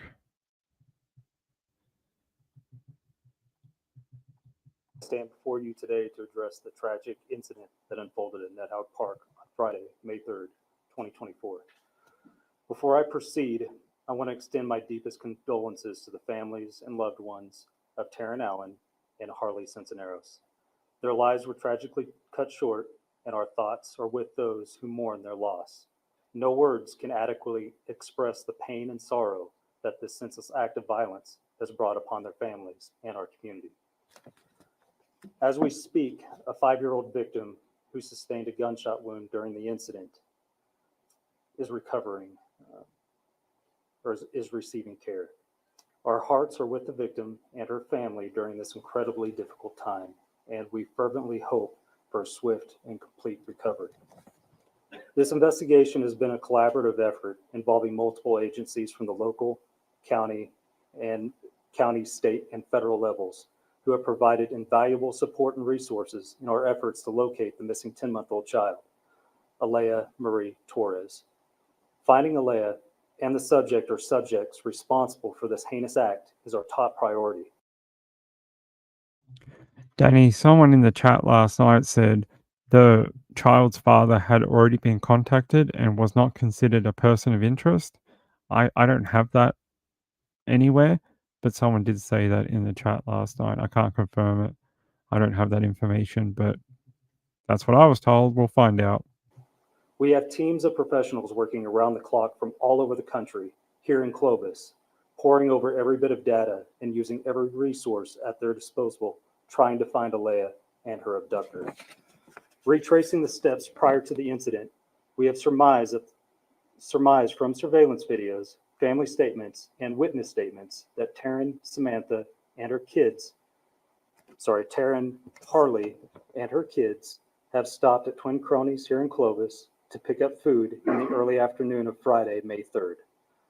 Later, they are then seen at the Dollar Tree located at 3901 North Prince, driving a silver minivan. A witness who was walking in Ned Hawk Park believed he had heard gunshots, but it was not reported immediately to law enforcement. Then at 4:25 p.m., 2 males had entered the park and observed the 3 victims laying next to a silver minivan and called the Clovis Police Dispatch. As you all have read in the Amber Alert statement that was put out by New Mexico State Police, it was thought that a maroon car could have been involved. Because a single piece of debris was found within the scene that was maroon in color and was stamped with Honda on the back side. With such a small piece of debris, we cannot be certain if it was part of the incident, and we are still trying to gather more information in regards to the suspect vehicle. New Mexico State Police has been instrumental in helping us with this case. They have brought in a dive team and canine units to help search the ponds and surrounding areas where the incident took place. This extensive search has concluded at Ned Hawk Park with no additional evidence being found.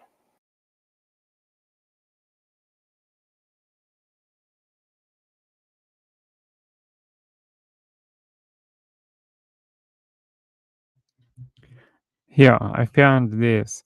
They added that they have ruled out the fathers of both of the children, saying they have been working with authorities so far. So they've been cooperating with authorities to this point. Right now, they have been ruled out as being involved in this situation. So whoever shot and killed the two women and shot the 5-year-old and abducted the 10-month-old, don't know. No idea. I'm just trying to see if I can find anything else that would be relevant. This update came out that I've got on the screen right now 4 hours ago from KOB4. KOB.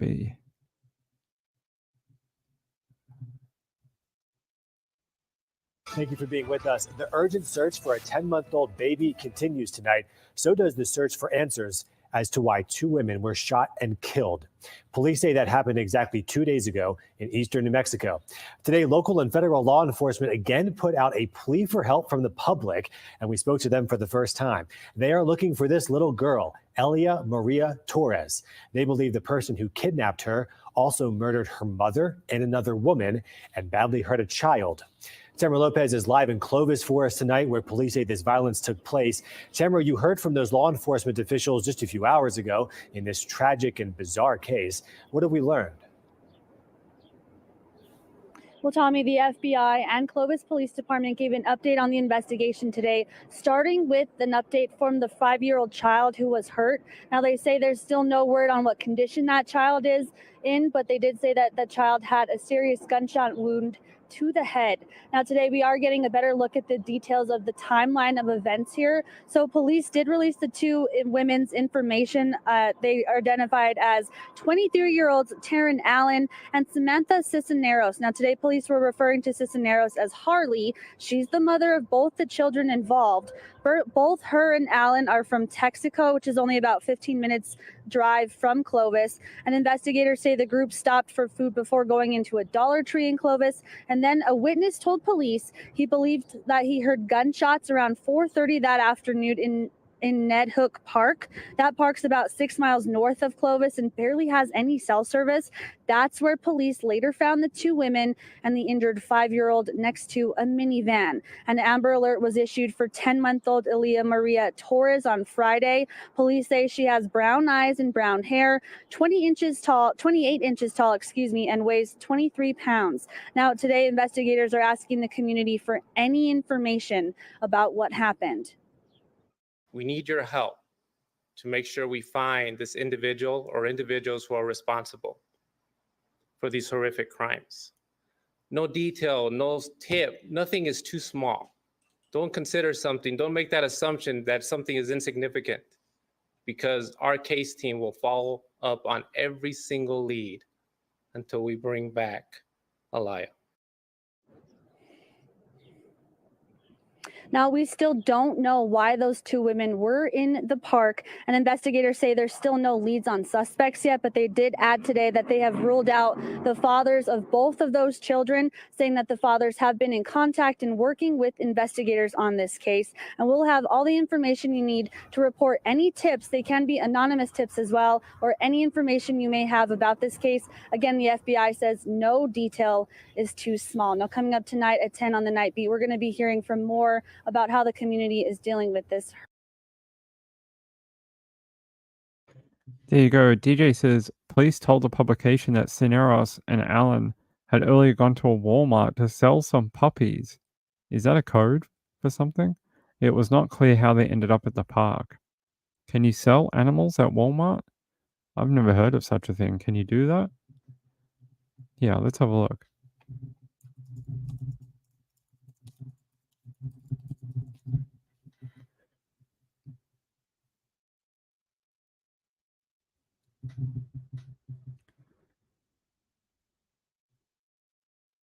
I have no idea. I don't know if they sell them outside, sort of like a boot sale type thing, or...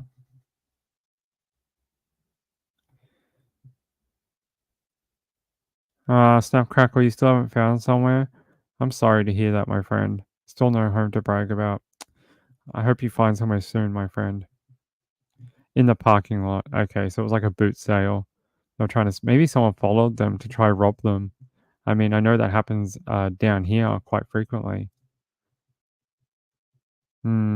People rob people for puppies in Australia. They try and meet up with them, and then they rob them. Did I show you that one from Australia where a guy was trying to sell a phone on sort of something like what's that website you guys have in America where you sell crap? Whatever it is, sort of like a classified. The guy tried to sell it, and the guy came and then tried to stab him. Yeah, I'll show you.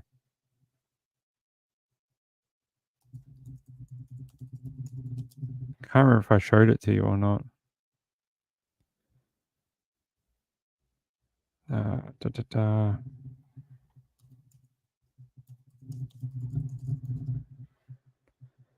They ended up like smashing his car and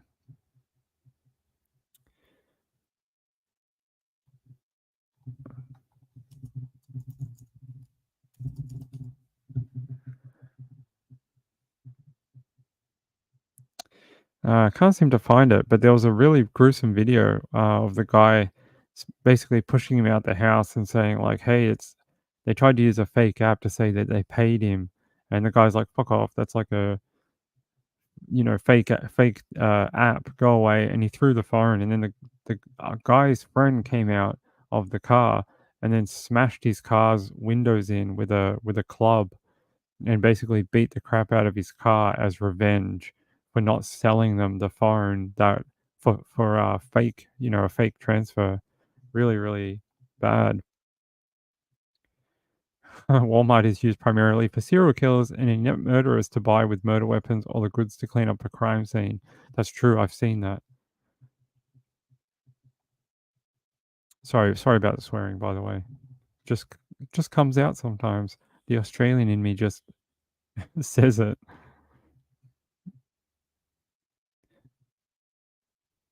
Yeah, I hope it's getting warmer where everyone is.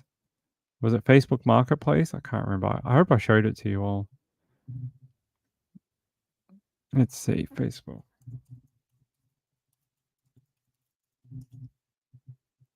Here it is. Thank you. It was this guy.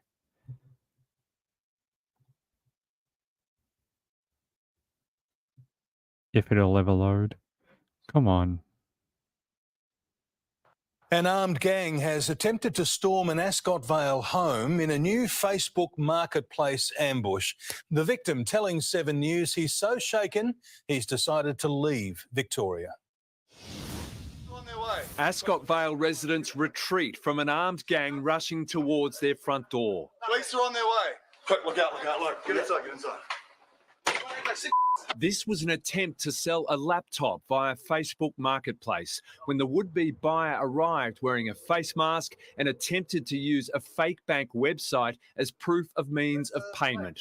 Get off my phone, bro. My phone. Get off. What are you doing, bro? The supposed buyer was allegedly armed with a knife and began to make threats. Bro, I'm telling you right now, bro, I have your address, bro. Remember your car is masqueraded. Remember your car address? Right here. Yeah, I know. An accomplice with a metal baton made good on the threats over the car.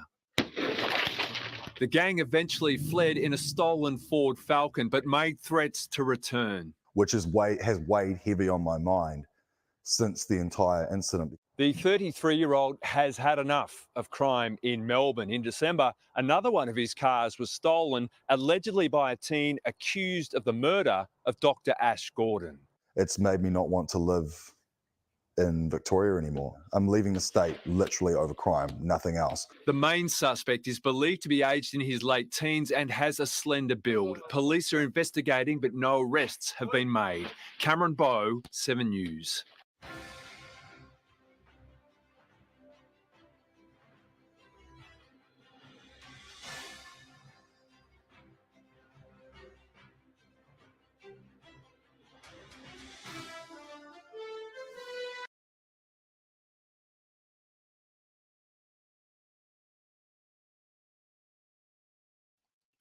There you go.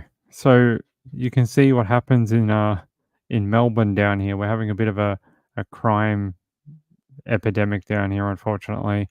It's happening quite a lot. People stealing, breaking in at night, taking car keys to steal your car, especially around here, around my area. It's quite common. Every night you hear about the cops in the air. There was 2 people stabbed in December that died about 2 streets away from where I live. It's been very bad around here recently. Shitter's Girl said, so destructive, I know, over a failed laptop buy. Who cares? Move on with your life, man. Your trick didn't work. Go get another victim. Don't come back and smash his car. What for? What an idiot. So stupid. All right. I think that's about it for the night. We've gone over about an hour and 40 minutes or so. Hey, everyone. I appreciate it. Everyone is so awesome on this channel. I couldn't ask for better people who subscribe to my channel. Like I tell people, I'd rather have a smaller amount of subscribers who actually want to be here and listen to the content or contribute and hang out in the chat, and than to have like 100,000 subs but get, 100 people show up every night or something like that, like a 1% return. It'd be way better. Is it Sunday night tonight? Oh, okay, we could do that. There you go. See, you remind me, I'll do it. If you don't remind me, I forget. I just forget everything. All right. We can do a pet one before you leave. I got some time. All right, where is it? Let me load it up. Hold on. I got to get into me files. All right, who are we going to do tonight? Who we got? Oh, it could be Nikolai. Although Jet's a pretty good one. Actually, I'm going to do Nikolai. Hold on. Whose kitty is Nikolai? Let me see if I can get it. Oh, no, I have to do this. Like that. And then like this. Okay. Sorry, it's white. Oh, no, we have grey ones. Hold on. Give me 1 second. I'll get the new ones. We have new ones that have been altered. All right. We go. All right, there we go. All right, give me a second, guys. We have ones that aren't going to blow your eyes out. That's a bit better. Yeah, all right, here we go. I don't know whose cat is Nikolai, but here we go from Ping's Pet Police Department, sworn to pat and serve, Nikolai, aka Mr. Kitty, Bad Mr. Kitty. It's a very gangster name. He's a Siberian forest cat, so he's definitely has some underworld connections. Definitely to Siberia. You can't trust these people. They will get you. It says colorings grey, orange, black, and white. It's very punk. I'm concerned. It says large, fluffy cat with piercing eyes and an air of innocence, subject to perchance for feigning ignorance, and has a love for cozy corners of the house and can often be found hiding under blankets. See, he's a burrower. Says here reports have been received regarding the destruction of a lounge corner, or the subject's cute little kitty talons have been identified as a potential source of the damage. Refer to Exhibit A. All right, let's go down to Exhibit A.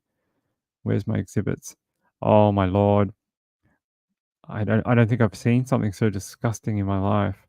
That is just willful damage of someone else's property. That is, shocking. It scares the community. The community is outraged. They want a town hall meeting for this. Elderly people are stuck in their homes over this. They are worried sick. Apparently, you can see here, Exhibit B, how violent he is. Look at this. Violence. Or suspected weapon. My lord. Those are prohibited clause under the Geneva Convention. We have to stamp this out of a scourge of our society. We're going to contact the High Court in Europe. We're going to have a talk about this. I'm going to get all the leaders involved. Apparently, this is the last image we have of the suspect. Now, don't be fooled. by its cute fluffy exterior. Look at the image on your right. Those are the type of weapons that we're dealing with. You know, they are grey market imports. I'm sure of it. They come from Siberia. They have to. They're the only people in the world who manufacture such deadly weapons. They said, should you apprehend this subject or uncover any further evidence, please report back to headquarters immediately. This subject is considered armed and dangerous. Yes, with Geneva Convention breaking weapons. Be very careful. I mean, look at this, just untold violence in this photo. I've never seen something like this outside of a war zone. It's shocking. It's shocking. Says instructions for all PPPD officers: approach with caution. Subject is known to be carrying 18 concealed weapons under tufts of fur. I told you, they break all known conventions worldwide. We could get in trouble with the UN. Though the subject appears innocent and adorable, those kitty talons are known to be quite sharp. Yes, you may get, the deadly disease called cat scratch fever if you get too close. Says here, subject may charm you with a soft purr or gentle head tilt. Do not be deceived. Make sure you cuff him immediately. Use cat treats as a distraction if needed. Subject is likely to retreat to high vantage points or hide in cozy spaces. Be prepared for evasive maneuvers. That's right. Do not let him near any sort of aircraft. He will get to very high vantage points and you will not be able to get to him anymore. Says, should the ghost of Moses be present, please use appropriate ghost catching equipment. Yes. Call TAPS. Remember TAPS? They used to be on whatever channel that was. TAPS. Call TAPS. They'll come out. They'll do a spirit medium session. They'll have a ghost box. You'll be able to get there. Look at those weapons. I mean, that poor couch, it had a family, it had children, it had a life, it had a name. It had things it could do in the future. It wanted to be a couch, a full-grown couch. It wanted to grow up, wanted to grow old and be an elderly couch.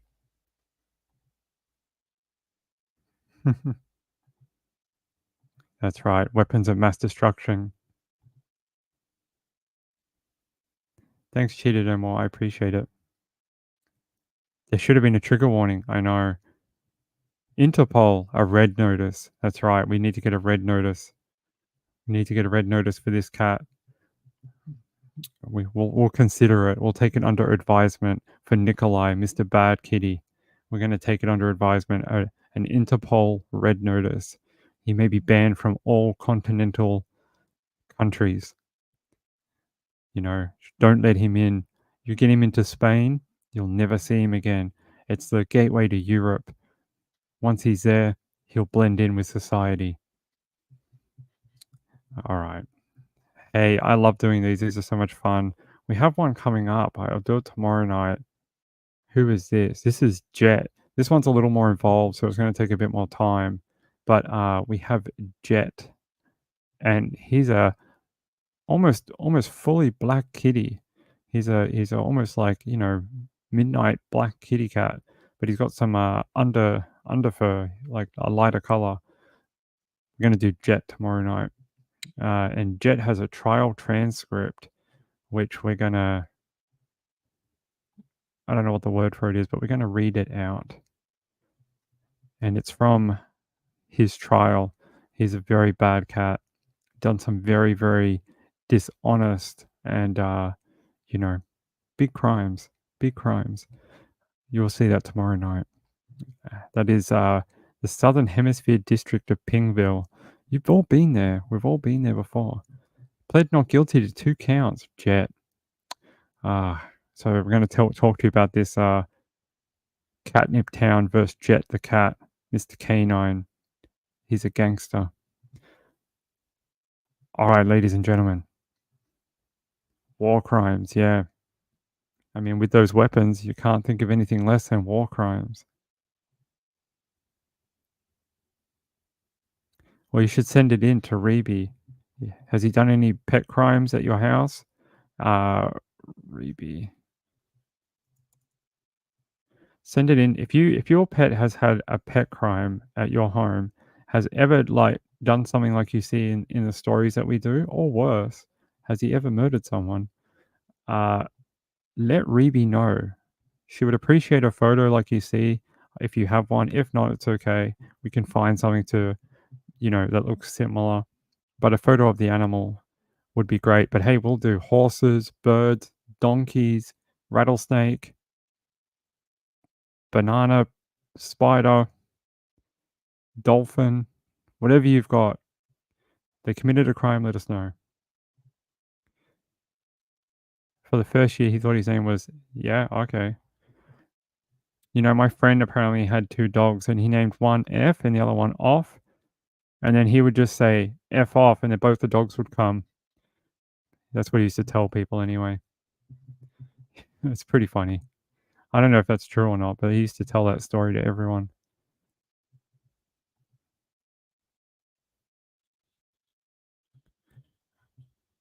It's a vandal, yes. Release tear gas daily in the litter box. Oh, that is a punishment. That is a punishment. All right.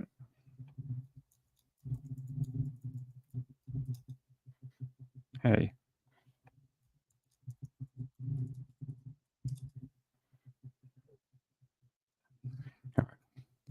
I want to say thank you to Sean. Sean, that is very generous of you to send in a donation tonight for the Sunday show. I really appreciate it, even though it's a Monday for you. But I do appreciate it, and I appreciate your support of the channel. Sean's actually one of the people that donates most frequently to support the channel. It's very, very kind of him, and probably doesn't get the respect he deserves from me.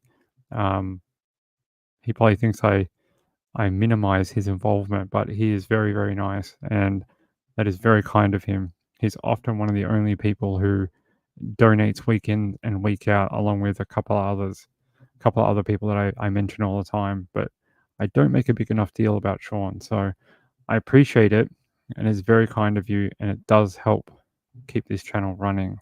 So, hey, Four Sons, by the way, I said thank you for your one last night. I don't know if you ended up hearing it or not, but I missed it on that night. I turned off the show and then I saw the email from Ko-Fi. I very much appreciate it. It was very kind of you, and I put your name in the final video. If you didn't hear my thank you to you, it was on the show last night, so you can go back and have a look, okay? Yeah, send in a story, Kathy Lynch. Reeby's always masterminding something. So I've ordered some new things for the poster. I've ordered some of these eyelets, and we're going to give it a go. See if we can get the poster up in the next few days when I get it. Having no credit card right now does not help. The fact that my credit card numbers got stolen somehow, and I don't have a credit card right now, but I was able to order them before all that happened. And I don't know when I'll get them, but we will give it a go and see if we can get it up, because I can't wait to have it up. It's going to look so much better than a white wall. It's going to look fantastic. Actually, one night I came on Trisha's. You might have to go back and have a look. One night I came onto Trisha's and it was up. So if you can go back and find it, I went on Trisha's channel one night and the poster was up. We had it sticking here, and about 2 minutes after I got off Trisha's, it fell down. So if maybe some of you have seen it before, up on the live stream. All right, ladies and gentlemen. Hey, it's been a great Sunday. It really has. It's been a great week. We're gonna have a much bigger week tomorrow. Tomorrow's Monday for a lot of you, and that's when all the fun starts in true crime. Apparently, it starts on a Monday in America. There's more trials tomorrow. We've got probably going to get updates in this Amber Alert. I will keep an eye on this one. This one in New Mexico, out of Clovis.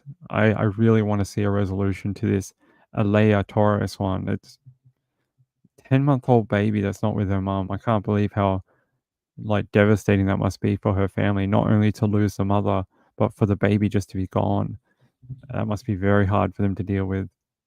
And hopefully we'll get a good update tomorrow that they found it. Is it? It's a public holiday today in Queensland, Labor Day. Did we already have Labor Day here? Yeah, we did in March. It's Labor Day in Melbourne is in March. So it must be Queensland's version today. Thank you, Diane Marie. I appreciate it. All right. Hey, everyone, be safe out there. It's a crazy world, and I don't want to hear of any of my people in my chat getting ill or hurt or whatever. It would be horrible. Oh, wait, whoa, hold on. Oh, okay. Geez, everything just happens. There's a, what do you call this alert?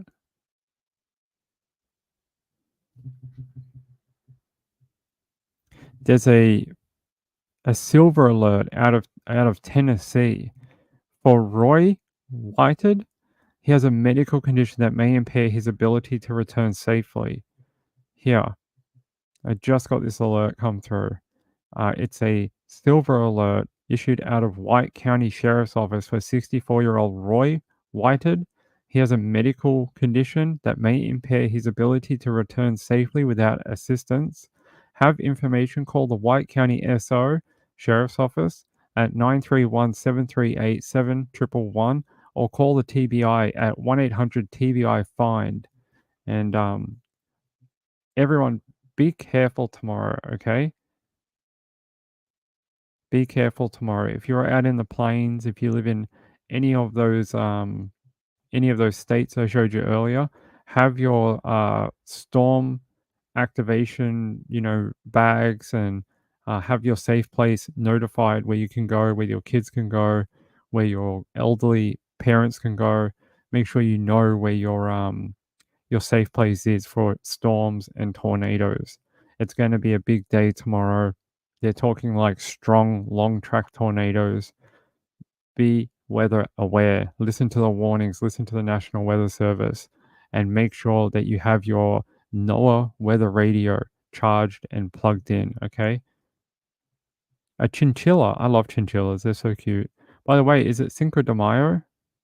I heard someone in the chat earlier say it was Cinco de Mayo. Hey, have a great day if you're celebrating that. It is it? May 5th. It's May 5th, so it would be today. I hope if you were celebrating it, to celebrate Mexico's victory over the Second French Empire. I hope you had a great day celebrating that victory. I know it's a big party day for everyone. If you were celebrating it, have a great celebration. And yeah, I'll see you tomorrow. We'll be back. Don't cry. There'll be more shows. During the week we do 2. You get heaps of hours of ping. It's okay. And that's it. Peace out. Bye-bye, everyone. Hey, I love you all. If you haven't subscribed, think of subscribing to this channel. We're trying to get to 1,000. Be the person that is the 1,000 subscriber. All right. Hey, catch you tomorrow night. Bye-bye.